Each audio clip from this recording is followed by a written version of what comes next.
hayop na ito. Hayop eh. Didimanda to. Oh, hindi yan. Oh, hindi yan. Ikaw naman yan ang pinapakita mo. Hindi yan. Tapos na tayo dyan. Ito. Yan. Oh. Si Sunny Trillanes. Kasi dinama yung pangalan niya. Oh, ako hindi man ako naniniwala na totoong si Sunny Trillanes wait lang, Sunny, masyado kang mainit eh. Oh, dinamay si Antonio Sunny Trillanes noong si Attorney Levy. Si Attorney Levy yung isang abogado na naging spokesperson ng mga 18 Marines. Na di umano ay kasamahan ni Orly Gutezan na nagdi-deliver ng pera sa mga satanas sa Pilipinas. Oo, yung mga congressman. Meron mga hindi pala nasama sa listahan ko nung kahapon yung upload ko si Erwin Tulfo kasama pala doon. Walang hiya kang Erwin Tulfo, kang ingay-ingay ng bibig mo, yung pala nakatanggap ka rin ng pera sa maleta. Hayop na yan. Anyways, ito nga si Trillanes, nadamay siya dahil sabi nung abogado na yung pera daw, meron daw silang napag-alaman na yung pera na galing dyan sa flood control, may $2 million. Na magkano $2 million? 120 million pesos. 120 million? Aba, 5 million na lang. Malalagpasan niya na yung nilustay ni Inday Sara ng 11 araw, sabi nila. O, ngayon, dinamay siya. O, sabi nga, may 2 million, inisponsoran daw, yung mga taga-ICC, and so on and so forth. Galit na galit siya. Magsasampa daw siya ng demanda. Bakit sila Sara Duterte sinisiraan mo? Bakit sila Pulong sinisiraan mo? Wala ka rin namang ebidensya. Bakit yung si Pangulong Duterte doon sa Hague, yung kwento mong pambarbero, yun ang ginagamit nila doon, wala naman silang ebidensya. Ano yun, Trillanes? Ikaw pwede kang manira ng kapwa mo, ikaw pwede kang magsabi ng mga tawag dito masasama sa mga inaakusahan mo, tapos ikaw di ka pwedeng akusahan. Anak ka ng Diyos? Anak ka ni Lucifer? Oo, hindi. Kaya nagtataka lang din ako kasi tinan mo Trillanes ang hilig mong gumawa ng istorya. Gagawa ka ng istorya kay ganito, gagawa ka istorya kay ganyan. Tapos kapag ikaw na yung ginagawan ng istorya, magdidimanda ka. Si Duterte pumatay ng tao, si Inday Sara magnanakaw, si Pulong ganito, si Baste ganyan. Lahat na lang may sinasabi ka sa mga tao sa paligid mo. Pero ikaw, pag may sinabi sila tungkol sa'yo, putang ina, nanak ka. Putang ina, baklang-bakla ka, iyak-iyak ka. Tapos magdidimanda ka pa. Yun ang nakakatawa. Ikaw, pwede kang manira ng manira, tapos hindi ka pwedeng siraan. Ano ka, exempted yarn? Ano yan, exam? Masyado kang matalino, hindi ka na pwede mag-exam. Ganyan ako nun, lagi ako exempted sa exam, lalo na pag mathematics. Oo, ano kung sinasabi mo? Ayan, di ba, Trillanes? So, patunayan mo na lang. Mas maganda, patunayan mo. Kasi kaya nilang patunayan na sangkot ka. Ikaw, kaya mo bang patunayan na hindi ka sangkot? O, yun na lang. Siguro mas maganda nga. Ganun ang gawin mo kaysa magdemanda ka. Yung hilig-hilig mo magdemanda, mahal-mahal magdemanda, demanda ka ng demanda. Bakit? May pera ka ba? Saan galing yung pera na yan? Yung pera na yan, galing ba yan doon sa $2 million? So, pero maliit yung $2 million. Kung ako naman $2 million, babayaran ko yung ICC. Parang hindi ako naniniwala. Kung ako ICC, $2 million lang hihingin ko sa'yo. Hindi. Puchan, ang bigat nung pinapagawa mo sa akin presidente nyo, ikukulong ko, ikukonvict ko, tapos $2 million lang. Parang hindi ako naniniwala dito. Huwag kang mag-alala, Trillanes. Ngayon lang ako naniniwala sa'yo. Na hindi 2 million yan. Baka 10 million, baka $15 million, baka nga $100 million pa yan Ay, grabe naman kasi. 805 billion pesos lang naman ang pinaghati-hatian. At sabi nga na nakarating daw sa kanya yung 2 milyon para gamitin para si Pangulong Duterte makasuhan sa ICC. Or maipadala sa ICC. I don't know. Again, Sunny Trillanes, huwag kang mapipiko. Nag-ano lang ako, nagre-react lang ako. Pakinggan nga natin tong balitang to. Kung ano tong pinuputok ng butsini tong mamang to. Hilig-hilig mo gumawa ng kwento. Pag ginawang ka ng kwento, nagagalit ka. Anong pakiramdam? O kung fake news yan. Fake news ka din naman. Anong pakiramdam nung pinifake news ka? O, di ba masakit? Di ba nakakapikon? O, ganyan ang ginagawa mo araw-araw. Kaya nga sabi ko sa'yo, Trillanes, pagdating doon sa Pilipinas, huwag mong sisiraan si Satanas doon, O, Pilipinas tuloy. Pagdating sa impyerno, pag napunta ka sa impyerno, pagka namatay ka, huwag mong sisiraan si Satanas. Baka naman pati si Satanas, awayin mo pa, Walang botohan doon. Siya ang siga doon, hindi ikaw, Walang hiya. O sige na, pakinggan natin tong balitan to. Ni dating Senador Antonio Trillanes na tumanggap siya ng $2 milyong mula kay dating Congressman Zaldico para sa investigasyon ng ICC sa kaso ni dating Pangulong Rodrigo Duterte. Nagugat ng aligasyon sa press conference ng 18 nagpakilalang dating miyembro ng Philippine Marines. Ayon sa affidavit ng mga Marines na inilahad ng abogado nilang si Attorney Levito Baligod, tumayo sila bilang mga executive assistant noon ni dating Congressman Zaldico. Inutusan naman na silang magpalit ng 2 maletang may tig 56 million pesos na katumbas ng $2 million. Inihatid daw nila ang bilyong-bilyong pera kay Trillanes para gastusan ng ICC investigation. Si Trillanes tinan nila ang sumagot sa hotel accommodation. Tinan mo. Kasi, yung mga, di ba sabi nila, merong hotel si Zaldico. Di ba sabi nga nila doon daw sa hotel ni Zaldico pumunta or tumira yung mga investigador na yan. makikita mo medyo accurate. Lalong-lalo na yung meron daw silang tig 56 million na na maletang pera, tig 56. 56 yung dollar exchange Last year, 56 pesos for $1 pinalit nila ng dollars yun, $2 million. So that's more, yun nga, 112 million to be exact. Kasi 56, 112, $2 million. So yun daw ang ibinigay doon sa mga or ginamit sa accommodation and ganito, ganyan para sa investigasyon. Investigasyon na wala naman sila nakuha ng ebidensya. Ang mga nakuha lang nilang ebidensya yung mga YouTube uploads, yung mga sinapchap na video ng kanyang mga speeches na kinuha lang yung mga part na nagsasabi siya na I will kill you. Pero yung buong konteksto naman noong speech hindi naman nila kinukuha. Tapos puro hearsay. Narinig ko na may pinatay sila. Narinig ko. Anong preba? Basta narinig ko. Meron pa yung ito kitang-kita nyo naman, nanonood ng CCTV footage Habang pinapatay yung tatlo doon sa Agdao Market, pinapanood niya pa sa CCTV tanga. Kaya niya pinapanood yun doon kasi nire-review nila yung CCTV baka sakaling makita yung mga mukha ng mga pumatay. By the way si kapatid MJ Mondihar ng SMNI pumunta sa Agdao Market, meron siyang interview. Shinare ko yung link doon sa aking Facebook.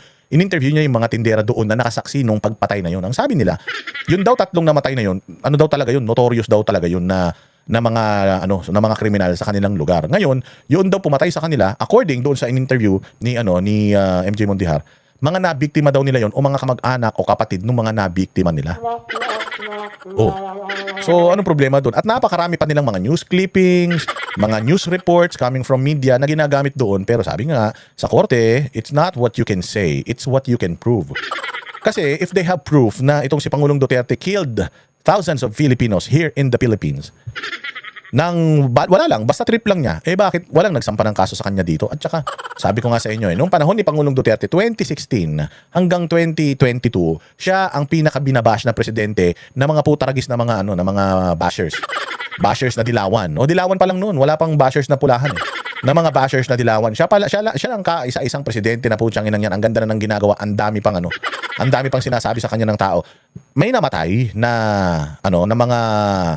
may mga namatay na nagpapahayag ng hindi pagkagusto kay Pangulong Duterte. Namatay si Leno Robredo, namatay si Risa Ontiveros, namatay ba si Kiko Pangilinan, namatay ba si Erdrilon, namatay ba si Leila de Lima? Di ba lahat yan? Namatay ba si Jover Laurio, namatay ba si Jesus Palsis, namatay ba si Heydarian? Grabe ang mga pinagsasasabi ng mga yan kay Pangulong Duterte. 2016 pa lang hanggang ngayon, pero may namatay dyan. Sino yung kalaban ni Pangulong Duterte sa politika? Si Mar Rojas, namatay si Mar Rojas. Namatay si Binay, namatay si Grace Poe, hindi naman. Yung kalaban niya sa Davao nung siya tumakbong mayor, yung mga Nograles, may namatay sa Nograles. Sabihin na natin, namatay itong isang kriminal. Ano yun? Sinadya niyang patayin yun? Sino ba yun? Gaano ba kalaki ang significance sa buhay niya para patayin niya yun, sadya niyang patayin yun? Hindi ba? Hindi nyo nagigits yan. Kayo. Kasi ito may-ari ng mainstream media ng mainstream media, ABS-CBN. Pinatay niya yan. Kasi kung mamamatay tao si Pangulong Duterte and he's doing it wala lang, trip lang niya para maging siga siya, pinagpapatay niya sana lahat yan. Di tapos ang problema niya. Hindi. Wala siyang pinatay na kalaban niya sa politika. Ang namamatay, may kaso ng drugs. Katulad yun, yung isang nasa Hague, yung babaeng burug-burug yung ipin. Yung bata na yun, mantakin mo, yung dalawang kapatid daw niya, ang pumatay, riding in tandem. Paano kasalanan ni Pangulo yan? May mga kaso ng drugs yan. Yung Kian de los Santos nga na namatay, usap-usapan sa kanilang lugar na notorious daw talaga yung bata na yan. Hindi ko sinasabing dapat silang patayin, pero ang sinasabi natin na itong mga namatay na ito ay namatay dahil sa operasyon. And sabi ko nga sa inyo, tingnan nyo ngayon sa Mexico, ang daming namamatay ngayon doon sa war on drugs nila doon. Barilan, sunugan talaga ng sasakyan. Talagang putya, automatic minamachine gun yung mga sasakyan ng mga kartel. Di ba? Dito sa Pilipinas, nangyari ba yan? Nangyari ba yung ganyan? Di ba? Ang sa Pilipinas, kakatukin ka, tok, tok, tok. Maganda nga po. Nandito ba si Boss Dada? Opo, ako po yun. Ikaw ba yun? Kasi nandito ka sa listahan ng mga adik. Hindi po ako adik. Huwag ka nang magdahilan. Nandito ka sa listahan. Magbago ka na, ha? Hindi po ako. Kung hindi ka naman pala adik, hindi ka dapat matakot sa listahan na to. Basta magbago ka na. Kung hindi ka adik, mawawala ka dito sa listahan na to. Hindi ka mawawala sa mundo. Mawawala ka sa listahan. Ngayon, kung adik ka o magpa-rehab ka, kung hindi ka adik, magpa-drug test ka. Pag negative ka, di tanggalin ka namin dito sa listahan. Di ba ngayon, kung adik ka naman o kung gusto mo, magpa-rehab ka, kami bahala sa rehabilitation mo, pero kung ayaw mo, magtino ka. Kasi pag hindi ka nagtino, babalikan ka namin dito, kakausapin ka namin ulit. Tatanungin na, ba't hindi ka pa tumitigil mag-drugs? Kaya nga tokhang hindi ba? Kaya nga, yun yung pinaka-diplomatiko na paraan to convince people to stop using drugs. Kasi nga, mamamatay kayo. You play with fire, you get burned. Sabi nga, di ba, kung naglaro ka ng apoy, mapapasok ka. So, kung nagdodroga ka, nagdidil ka ng droga, hindi ka huminto, o ano mangyayari sa iyo? O hindi ka sumunod sa batas. Anong gagawin sa'yo? Huhulihin ka. Ngayon, ayaw mo magpahuli, lalabang ka, mamamatay ka. Simple. Simple. O, kasi sabi ko nga si Llamas namatay, hindi naman. Sino pa yung mga galit na galit kay Pangulong Duterte no, na kung ano-ano mga pinagsasabi sa kanya, wala ni isa namatay. Kung ako mamamatay tao, patayin ko lahat yan. Di ba? Sinabi ko naman ano ba naman yung sabihin ko na ito involved sa droga, patayin ko to si ganito. Yung galit na galit sa akin sa social media, yung kung ano-anong pinagsasabi sa akin. Mano ba naman, kung talagang nagtatanim ako ng ebidensya, puntahan ko doon, maglaglag ako ng sachet doon, tapos hulihin ko na siya, tapos bitay ko pati warik. Di ba? Wala na gano'n na nangyari. Lahat itong mga namatay na ito ay sangkot sa sa droga. Sige, Trillanes, pasok ulit. Pagkain at sasakyan ng ICC investigators nang dumating ang mga ito sa bansa noong December 2023. Bukod dito, inilahan din sa press con ang pagde-deliver umano nila ng mali-maletang pera na aabot sa 805 billion pesos sa mga politiko. Kabilang na umano sina Pangulong Bongbong Marcos at dating House Speaker Martin Romualdez.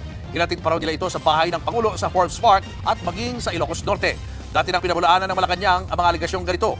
Magsasampa naman si Trillanes ng cyber libel cases laban kina Baligod at sa mga ex-marines sa pagpapakalat umano ng maling impormasyon. Ayon pa sa dating senador, gusto lang nilang siraan ang nangyayaring pagdinig ng ICC laban kay Duterte. Anong siraan? Sira naman na eh.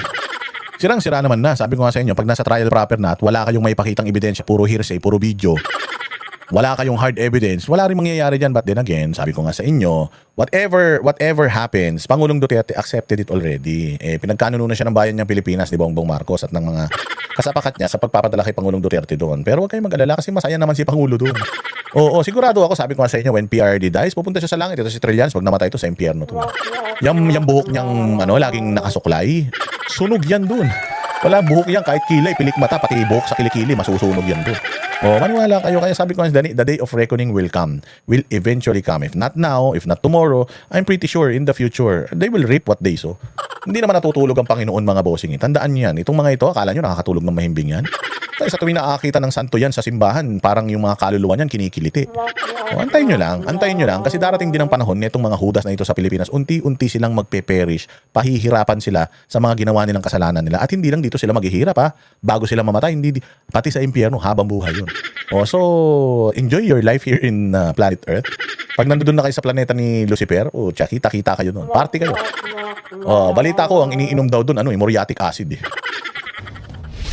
Yan ay meant to discredit the ICC in light of the ongoing confirmation of charges hearing. Kasi nakita nyo yung timing. Sa lahat ng araw, ngayon nila ilalabas yan. Hindi, at saka i-discredit mo yung ICC. Whether you discredit ICC, siraan mo yung ICC or not, ICC is not here.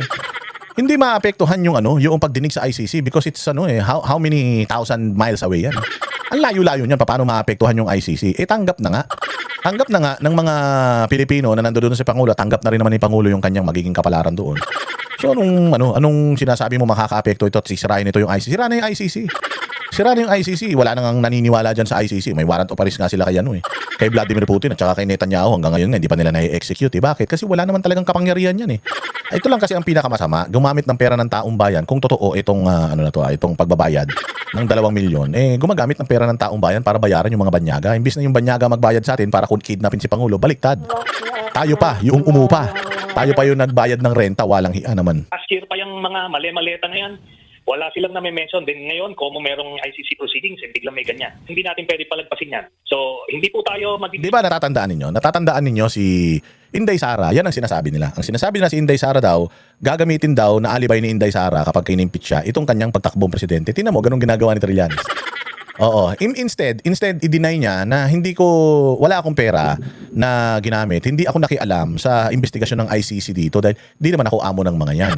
Hindi ako nakipag-coordinate, cooperate, wala naman ako sa gobyerno. So wala akong kapangyarihan para gawin yan. Pwede mo namang i-deny ng ganun pero para magsalita ka pa na this is just to discredit ICC investigation, confirmation hearing, etc. etc. Ginagamit mong alibay yan, yung ICC para para magkaroon ka ng magkaroon ka ng alibay na hindi ka nakinabang dyan sa flood control.